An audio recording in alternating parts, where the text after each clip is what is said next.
Treasure Island by Robert Louis Stevenson. Chapter 11. What I Heard in the Apple Barrel. "No, not I," said Silver. "Flint was captain. I was quartermaster, along of my timber leg. The same broadside I lost my leg. Old Pugh lost his deadlights. It was a master surgeon, him that amputated me, out of college and all, Latin by the bucket, and what not. But he was hanged like a dog, and sun-dried like the rest at Cassell Co. That was Robert's men, that was, and comed of changing names to their ships, Royal Fortune and so on. Now what a ship was christened, so let us stay, I says. So it was with the Cassandra, as brought us all safe home from Malabar, after England took the Viceroy of the Indies. So it was with the old Walrus, Flint's old ship, as I've seen a muck with the red blood and fit to sink with gold." "Ah!" cried another voice, that of the youngest hand on board, and evidently full of admiration. "He was the flower of the flock, was Flint." "Davis was a man too, by all accounts," said Silver. "I never sailed along of him, first with England, then with Flint, that's my story, and now here on my own account, in a manner of speaking. I laid by 900 safe from England, and 2,000 after Flint. That ain't bad for a man before the mast. All safe in bank. 'Tain't earning now. It's saving does it, you may lay to that. Where's all England's men now? I dunno. Where's Flint's?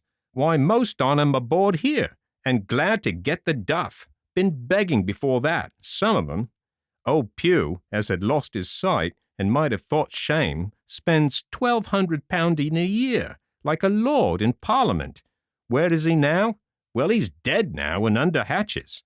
But for 2 years before that, shiver my timbers, the man was starving.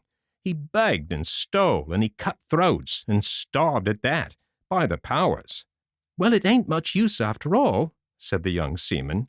"'Tain't much use for fools, you may lay to it. That, nor nothing," cried Silver. "But now, you look here. You're young, you are, but you're as smart as paint. I see that when I set my eyes on you, and I'll talk to you like a man." You may imagine how I felt when I heard this abominable old rogue addressing another in the very same words of flattery as he had used to myself. I think, if I had been able, that I would have killed him through the barrel.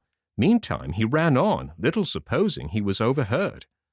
"Here it is about gentlemen of fortune. They lives rough, and they risk swinging, but they eat and drink like fighting cocks, and when a cruise is done, why, it's hundreds of pounds instead of hundreds of farthings in their pockets.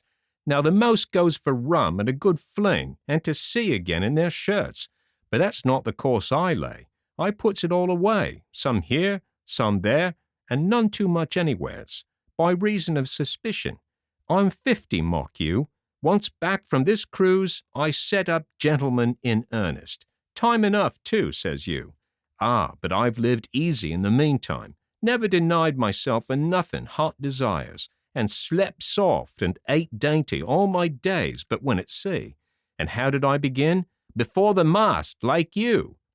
"Well," said the other, "but all the other money's gone now, ain't it? You daren't show face in Bristol after this." "Why, where might you suppose it was?" asked Silver derisively. "At Bristol, in banks and places," answered his companion. "It were," said the cook. "It were when we weighed anchor, but my old missus has it all by now, and the spyglass is sold, lease and goodwill and rigging, and the old girl's off to meet me. I would tell you where, for I trust you, but it'd make jealousy among the mates." "And can you trust your missus?" asked the other.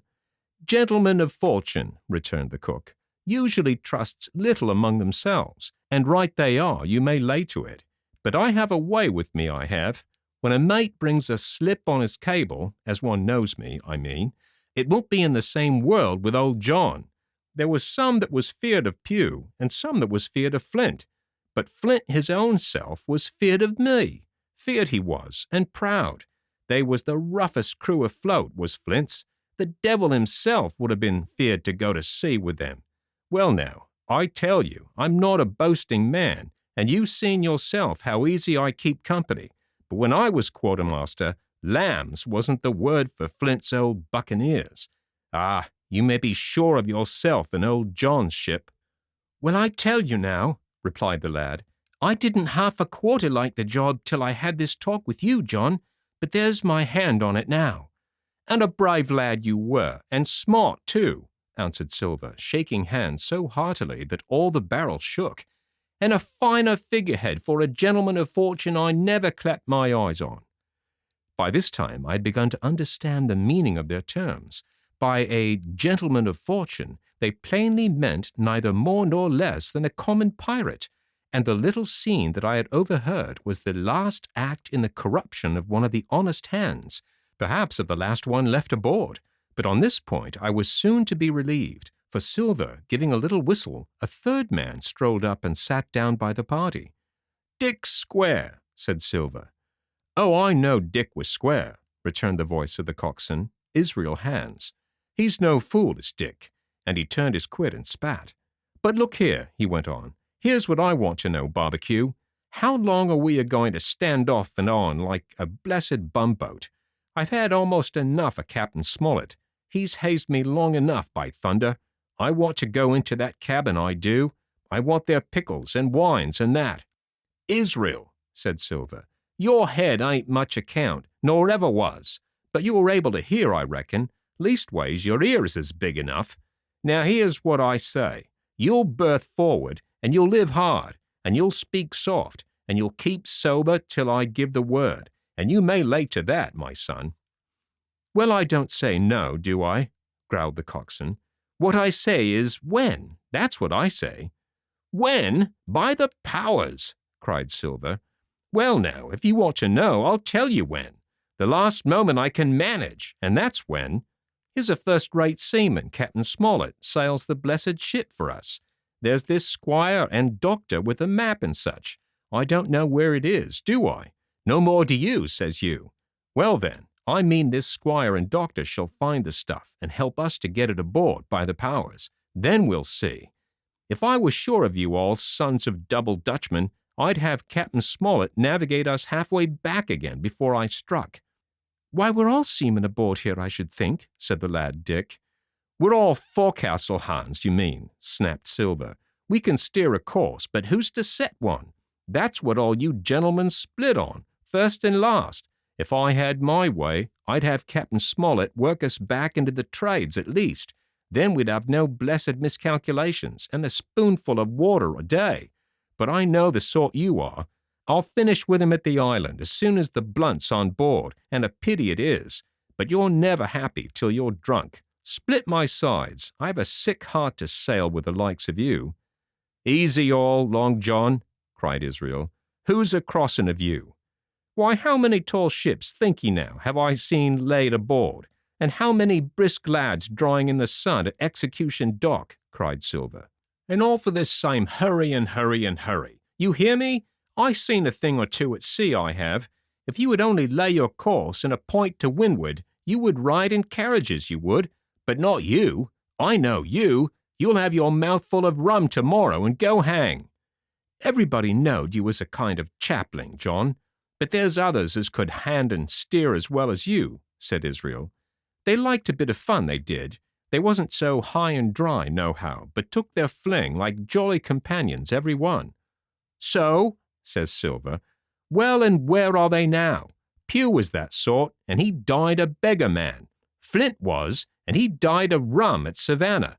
Ah, they was a sweet crew, they was. Only, where are they?"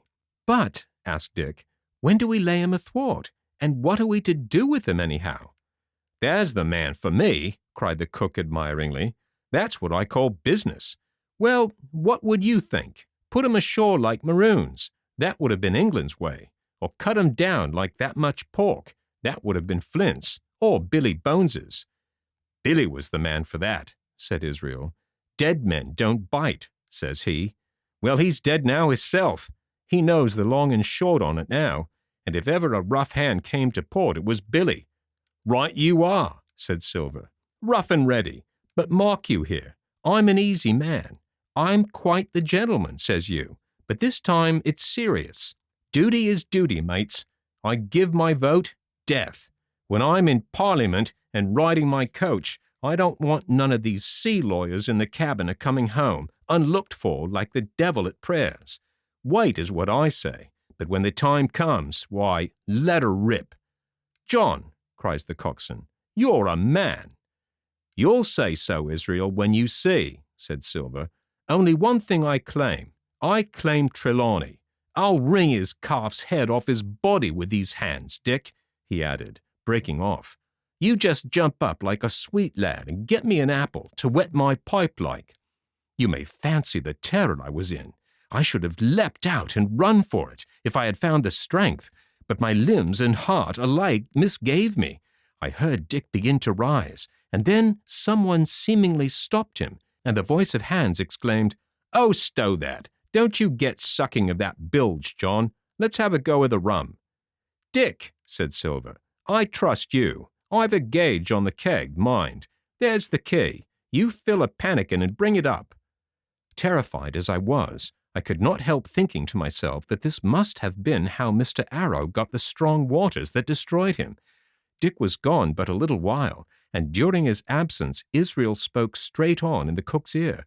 It was but a word or two that I could catch, and yet I gathered some important news, for besides other scraps that tended to the same purpose, this whole clause was audible. Not another man of them will join. Hence there were still faithful men on board. When Dick returned, one after another of the trio took the pannikin and drank, one to luck, another with a "Here's to old Flint," and Silver himself saying, in a kind of song, "Here's to ourselves, and hold your luff, plenty of prizes, and plenty of duff."